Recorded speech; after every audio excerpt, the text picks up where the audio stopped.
so thrilled to have my colleague and friend and mentor, Roger Mader, here to talk to us. Roger is actually right now in Nova Scotia, but he spends a lot of time in Chicago and New York. He has worked with so many companies and done so much great work in the field of innovation. And he also works with a lot of universities as well, including Northwestern, the IIT Institute of Design, and the School of Visual Arts in New York City, as well as some others. And I'm going to let him take over from here and just talk us through this mini MBA tonight. And Roger, I hope you don't mind. I might pipe in with a question or two here, but I'm going to let you take it away if that's okay. I'll try and do it at a relatively fast clip, Jeremy, because I know that we're going to have a conversation with the students and answer questions, etc. So do feel free to hit me with questions. You feel free to prompt me to move faster or move slower, whatever you need. And I would like to thank you, my friend, my colleague, and occasional mentor, and to the IIT Institute of Design, which, from where I know you originally, as a partner in crime for innovation broadly. And thanks, of course, to the Discovery Partners Institute and to the students. I'm really looking forward to speaking with them next week. What I wanted to do was address sort of the challenge that you and I discussed, which is as they move into their professional sphere, how much business acumen is necessary, what I've referred to here as an MBA FYI, would be valuable, necessary, and the appropriate investment for students to make. And I wanted to give you some context for where I'm coming from. I run a consulting firm called AMPERSAND. It's a group of professionals that are helping companies with innovation. We call it helping big companies act small and small companies get big, because effectively what we're doing is trying to take the entrepreneurial spirit and acumen of small startups and re-imbue that in the legacy companies that we recognize as the big branded entities that populate our lives, and vice versa. Because of course, small companies are missing so much of the experience and the asset and the legacy and the channel reach and the brand recognition that they require. So they each have a great deal to learn from one another. And I found that that is also very important in things other than corporations. I'm currently working with some of the major cities in North America through the Bloomberg Philanthropies on the Global Mayor's Challenge to help them figure out how to innovatively solve entrenched problems for their populations. As you mentioned, I served occasionally as an executive with some of my clients. I served as the chief marketing officer for Subway. I worked on helping to innovate the culture for Bridgewater, the world's biggest hedge fund, and several others. And I teach a graduate program in design strategy at the School of Visual Arts in New York City. And I've taught design thinking to executives at Rutgers University, digital marketing at the University of South Florida. And I've had the awesome privilege of guest lecturing at the Institute of Design, Harvard, NYU, and at Northwestern, my alma mater. But let's talk about what it means to get a business running.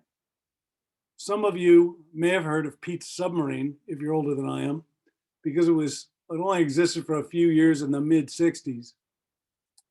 Because at that time, when you tried to market your Pete's Sub sandwiches and told people on the radio to come to Pete's Submarine, the world heard it as Pizza Marine. And they thought they were advertising seafood pizzas, which did not go well. But this is the business that you might recognize as they started to rebrand it as Subway. Today, the world's largest restaurant franchise with over 40,000 units around the world. And it was started by Fred DeLuca at the age of 17. He wanted to be a doctor, couldn't afford to go to college, borrowed $1,000 from Pete, Dr. Peter Buck, who was the family doctor. And Dr. Buck, on a handshake and a $1,000 check, owns 50% of Subway. Possibly the best investment ever, worth probably $2 billion to him now. Fred failed twice. He had 2 sub shops, so both were going bust. He said, you know, if I open a third one, maybe people will think I'm doing well. he did that. He did not advise that strategy, but he kind of figured out the issues that he had to address. And by then he had a platform that was repeatable, and he franchised it and did something brilliant. He decided to design a franchise business for other entrepreneurs like himself who were new into business, were often young, in many cases were first generation immigrants who just arrived. When he started Subway, the closest franchise that you could buy into, the next cheapest was 7-Eleven. And this is now in, say, 1970, for $25,000 to buy that franchise, and Subway was $5,000. Subway is still among the cheapest enterprises that you can buy into that has the established brand and supply chain and everything else. And he then fought tooth and nail for the next 50 years to keep Subway as cheap as possible in order to basically run a salad bar in a hallway, as we've talked about, Jeremy, in order to make sure that he didn't create higher costs for the franchisees. A few years later, I'm sorry, many years later, he's now a billionaire, and he calls on me to help him because he is not, he called it AMPERSAND, my company, to help him because he realized that they were starting to lose restaurants in the US, their most established market. And he asked me to investigate and figure out why and what they needed to do about it. And when I did that, I said, well, the first thing I'm going to need to do is go talk to your customers. And I want to ask you as the founder, I'm going to ask some of your other executives to help me define your target market. So who's your customer? And Fred leans back and he says, I don't have customers. My franchisees have customers. And I thought, okay, here's a self-made billionaire. I should probably listen to this man. And then after about 5 seconds, it seemed like 5 minutes, I said, wait, let me get this straight. So you don't need to worry about who your customer is, but you're collecting $500 million a year from your franchisees in order to do advertising for them to those customers. How's that working out? And he said, oh, maybe this is an issue. So maybe go figure out who our customers are. Now, he had a chief marketing officer who knew who their customer was, but he really was making the point that he built the business for his franchisees and for them to serve their customers. He also managed to make not just himself a billionaire, but he created more millionaires than any other company of its era, other than those who did so through equity, meaning, you know, if you bought into Apple or Amazon, you could have made $1 million from that, but these were all millionaires who built their own businesses. He founded an entrepreneurial machine that democratized the American dream. And there's much to learn from him about how to build a business that works and to grow it, but recognize that there are times in which you need to reinvent. It takes a different kind of leader to start a business than the one who runs it at scale. If you don't recognize the young man at the left, his name is Thomas Edison. And the guy on the right was famously the CEO who managed his legacy company, General Electric. This is Jack Welch. And if you had to characterize them, you would think of Edison as an inventor and Welch as a manager. He was literally described as, you know, a super manager for running a big business.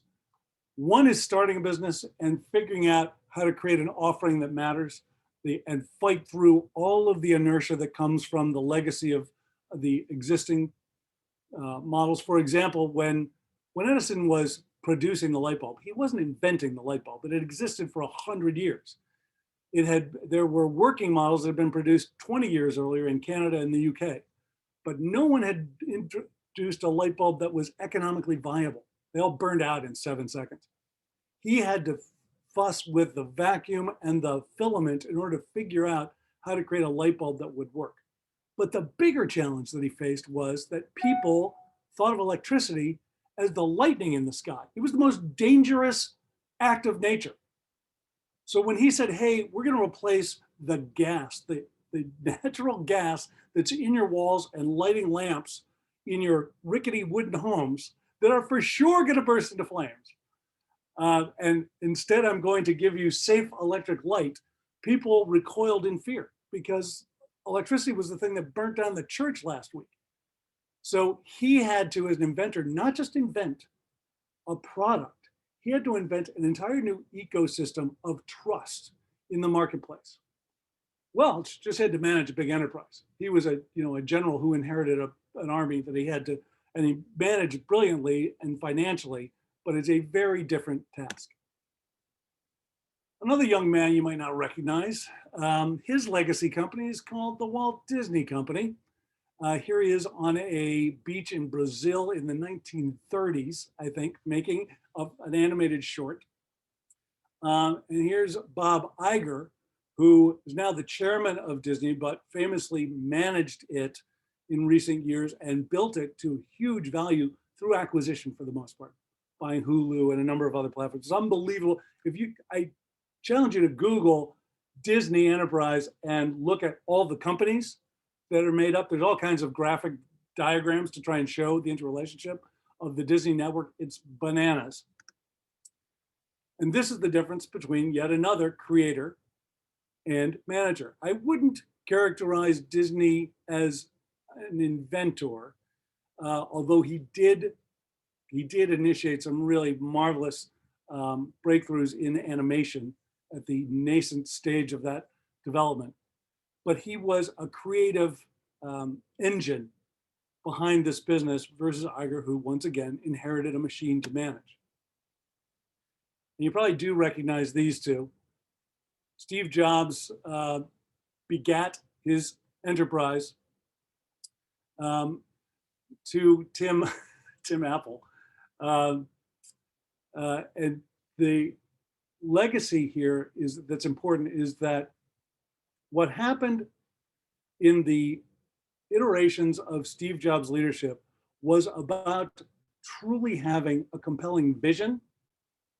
And by the time he handed it off to Tim was once again taking on the responsibility of being a manager and was great at it. In fact, he was selected to do this job because he had created the supply chain that locked down the screens that were used in the iPhone in such a way that Samsung didn't even realize they were making screens for Apple until already Apple had locked up all of the capacity of their factories.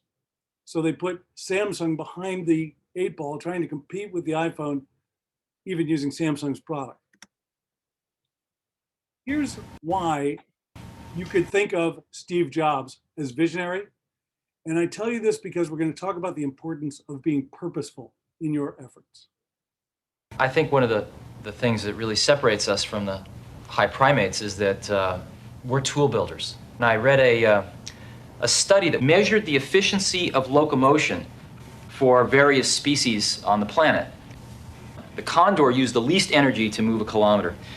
And humans came in with a rather unimpressive showing about a third of the way down the list. It was not too proud of a showing for the crown of creation. So that didn't look so good, but then somebody at Scientific American had the insight to test the efficiency of locomotion for a man on a bicycle. And a man on a bicycle, or a human on a bicycle, blew the condor away, completely off the top of the charts. And that's what a computer is to me. What a computer is to me is it's the most remarkable tool that we've ever come up with. And it's the equivalent of a bicycle for our minds. I want you to pause to consider for a second the notion of creating a bicycle for the mind. What Jobs tapped into was a machine that had been designed to count, and a man whose creative impetus was to draw. He wanted to take that counting machine and turn it into a creation engine.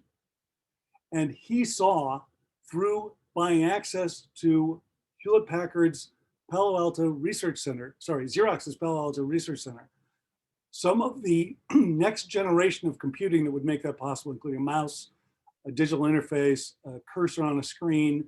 Before those things existed, when a computer was a thing you typed into and you got green text on a screen, he was pioneering the notion of creating a graphical user interface and turning that machine into something that you could interact with on almost a human level. And it begat a whole array of different products that you now know as the familiar suite of Apple products.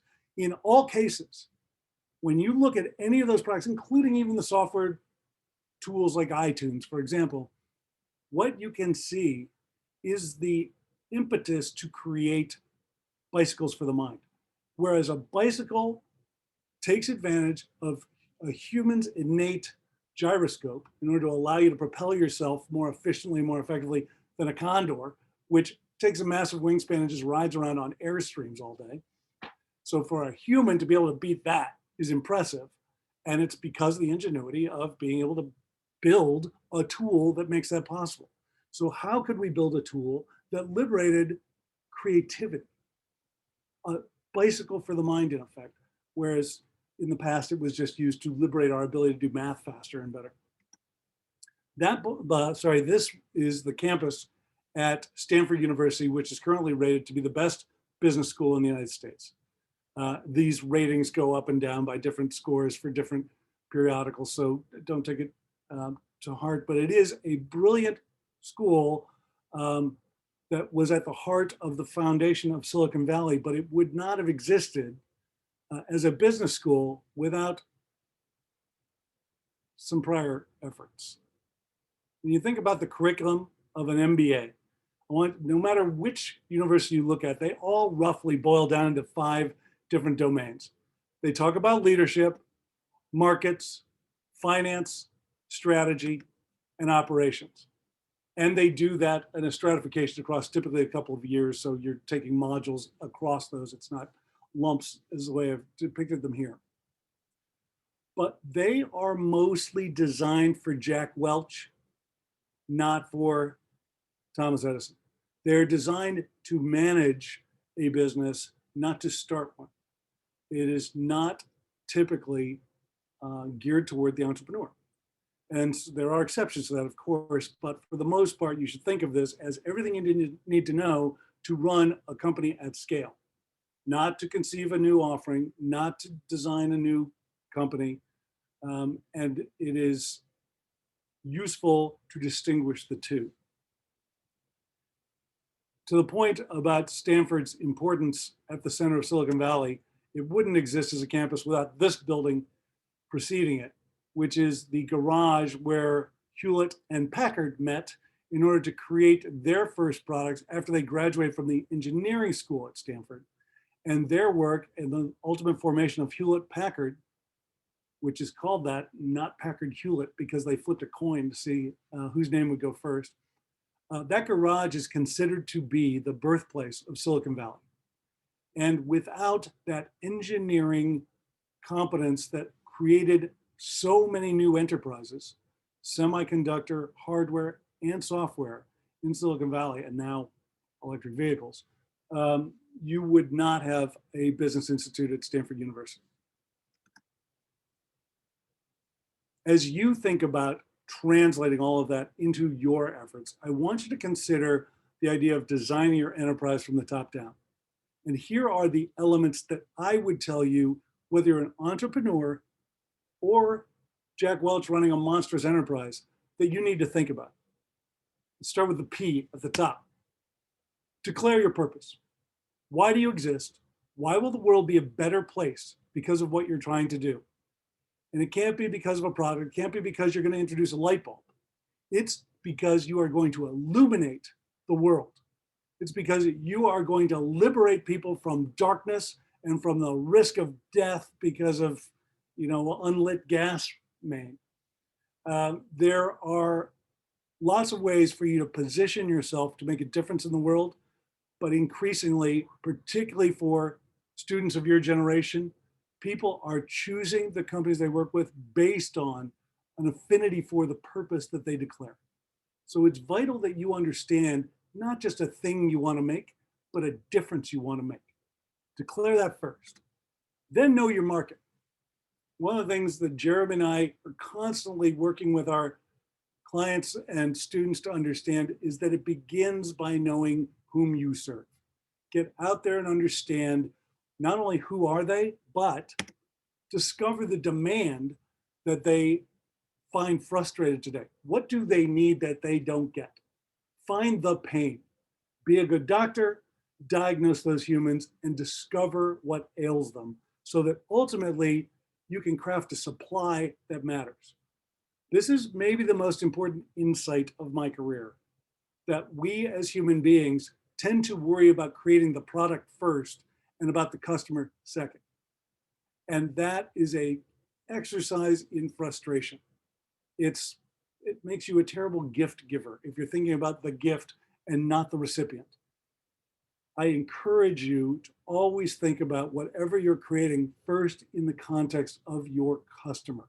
Who is the user? What do they need? What do they want? What do they lack? What frustrates them? What keeps them up at night? That's what you need to solve, and do it in the context of the purpose you're trying to achieve. Once you've done that, once you've figured out who your market is, once you know the pain of your customer, and you've created a product that's worth their time and money, you then have to constantly iterate everything, because everything's changing. They're changing, the competitive set is changing, your business is changing, your supply chain is changing. There's a continuous exercise in iteration, which is now where you start to benefit from having terrific managers, because managing that exercise is really a growth critical path for most businesses. And lastly, you need to earn trust. One of the reasons to be purposeful is that people will understand that you play a more significant role in the world than making a can of soda pop, that you are doing what you say and saying what you do, saying what you mean. And earning trust is mostly about creating a transparent dialogue with the marketplace. You've learned who they are on the left side of this continuum. On the right side, you are continuously iterating. In fact, you could draw this whole thing as a cycle whereby you are constantly regaining trust. Loyalty programs are in this model, by the way, where you're constantly in conversation with your customers in order to learn what's changing and be able to address it. Let me just conclude with a quote from Indra Nooyi. Please help others rise. Greatness comes from not from a position or a potion, that's meant to be position, but from helping build the future. We have an obligation to pull others up. Indra was the CEO, now chairman of PepsiCo. And because I showed you a whole slew of examples of white men, I wanted you to be very clear that leadership and entrepreneurship is not the province of old white guys. That is the past. The future benefits from diversity, it benefits from femininity, and it benefited immensely from Indra, who brought a humanity to the business of sugar water that has been transformative for PepsiCo, and I celebrate her. And I look forward to celebrating you. Thank you guys very much for allowing me to speak with you today. I look forward to having a conversation with you soon enough. Thank you, Jeremy. You're muted, Jeremy. You would think after 9 months I'd be better at this. But thank you. That was fantastic. I can't wait to see the questions that the students have for you in class. Fantastic. I look forward to it.